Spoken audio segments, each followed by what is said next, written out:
Private company में काम करने वाले यूपी के एक व्यक्ति ने फांसी लगाकर सुसाइड कर लिया।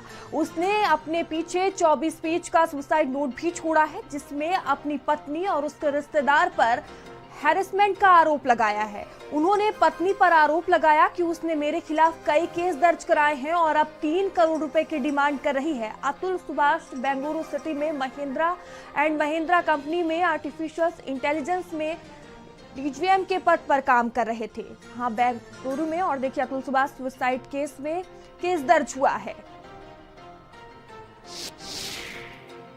मुझे खुद को ही खत्म कर लेना बेस्ट है मेरे लिए, क्योंकि जो मैं पैसे कमा रहा हूँ उसी से मैं अपने दुश्मन को बलवान बना रहा हूँ। वही पैसे मुझे ही बर्बाद करने के लिए यूज हो रहे हैं और ये साइकिल बढ़ता ही रहेगा, है ना। मेरे ही टैक्सेस के पैसे से ये कोर्ट, ये पुलिस सिस्टम मुझे और मेरी फैमिली को और बाकी लोगों को भी हैरास करेगा, जो अच्छे लोग हैं। तो जो सप्लाई है वैल्यू का, उसी को खत्म कर देना चाहिए। और anyway gave me a suggestion क्या they told me to commit suicide।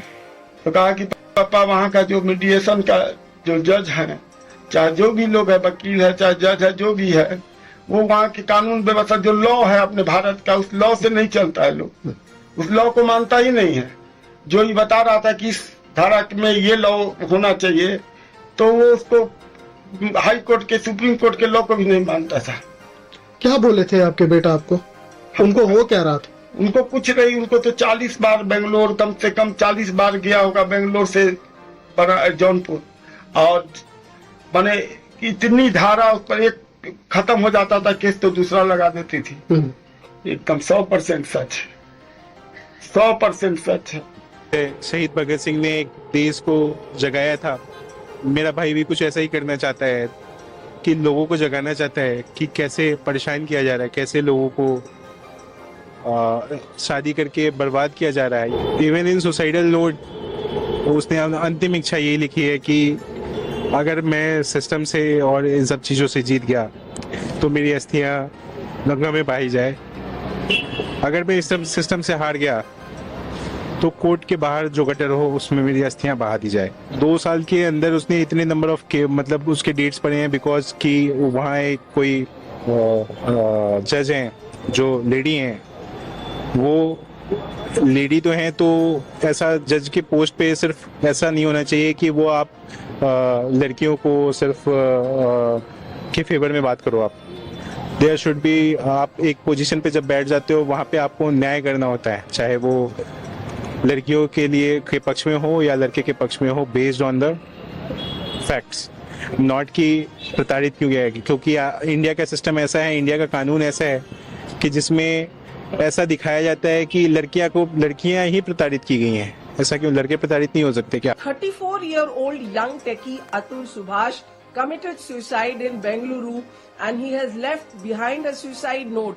Some pages are typed, some pages are handwritten, and he says 9 police complaints have been registered against me. There are false charges of murder, dowry harassment, and also domestic violence. And the suicide note says that these charges are not true. The deceased man says that he was paying his wife 2 lakh rupees in spite of she not letting him see his own son, his 4-year-old son, and his son was being used as a tool of blackmailing him. The deceased also in his suicide note said that he was forced to give expensive gifts not only to his wife but to his wife's mother and his brother-in-law. So I think a case of abetment to suicide, not only against the wife but against her mother and relatives, should be registered. They should be arrested. Also, the police of Jaunpur, these cases were registered in Jaunpur, Uttar Pradesh.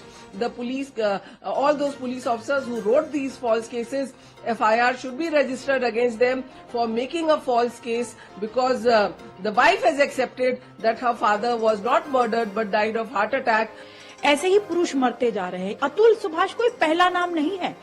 Atul Subhash जैसे लाखों लोग, लाखों लड़के, लाखों पुरुष मर चुके हैं। 34 साल का अतुल सुभाष को कितना मजबूर कर दिया। The system has failed. किस तरीके से बायसनेस है सिस्टम में। सिर्फ लड़कियों की सुनवाई होती है, लड़कों की कहीं सुनवाई नहीं होती। उसने अपने सुसाइड नोट में सुसाइड वीडियो, 1 घंटे का वीडियो बनाया है। कितना पेनफुल है, कितनी सफरिंग्स है उसकी आवाज में। आप देखिए उसने अपने माता पिता को क्या क्या बोला है। आप देखिए, समझिए कि पूरे सिस्टम ने उसे फेल कर दिया और कोई संस्कार नहीं बचे हैं। आज किस तरीके से प्रताड़ना की जाती है पुरुषों के, उनको डराया जाता है, उनको धमकाया जाता है। और पढ़ी लिखी महिला, एसेंचर में काम कर रही महिला किसी पुरुष को इतना टॉर्चर कर दे, इतनी मेंटल हैरेसमेंट। आप सोच सकते हैं किस मेंटल हैरेसमेंट से पुरुष गुजरते हैं। कि अतुल के परिवार पर जो केस लगे वो हम आपको बता दें, हत्या, अननेचुरल सेक्स, घरेलू हिंसा और दहेज।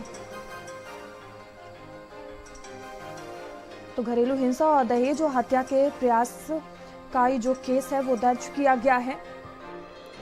तो अतुल सुभाष ने आत्महत्या कर ली, जिसके बाद देखिए अब इस मामले में केस दर्ज किया गया है। तो अतुल की पत्नी पर जो आरोप है, केस खत्म करने के 3 करोड़ की मांग की गई और हर महीने 2 लाख के गुजारा भत्ते की मांग पत्नी की तरफ से की गई। और देखिए अतुल की पत्नी पर जो आरोप है वो हम आपको बता रहे हैं, बेटे से मिलने तक नहीं दिया गया। साथ ही पिता की मौत पर हत्या की झूठी FIR करवाई गई और केस खत्म करने के लिए 3 करोड़ की मांग पत्नी द्वारा की गई।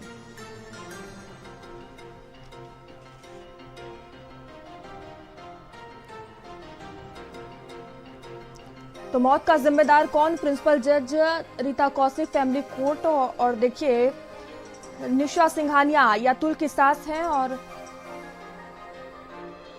निकिता सिंघानिया अतुल की पत्नी। अब सबसे बड़ा सवाल यही उठ रहा है कि आखिर मौत का जिम्मेदार कौन है।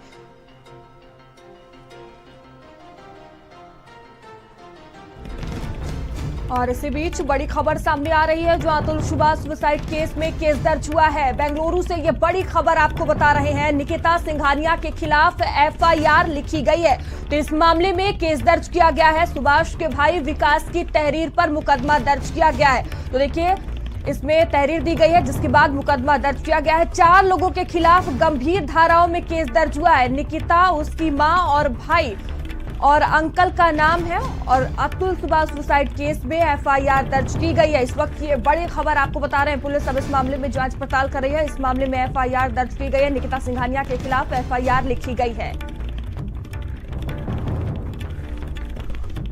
तो अतुल सुभाष के भाई ने तहरीर दी है, जिसके बाद देखिए FIR लिखी गई है। 4 लोगों के खिलाफ गंभीर धाराओं में ये FIR लिखी गई है। निकिता की मां और भाई और अंकल का नाम शामिल है।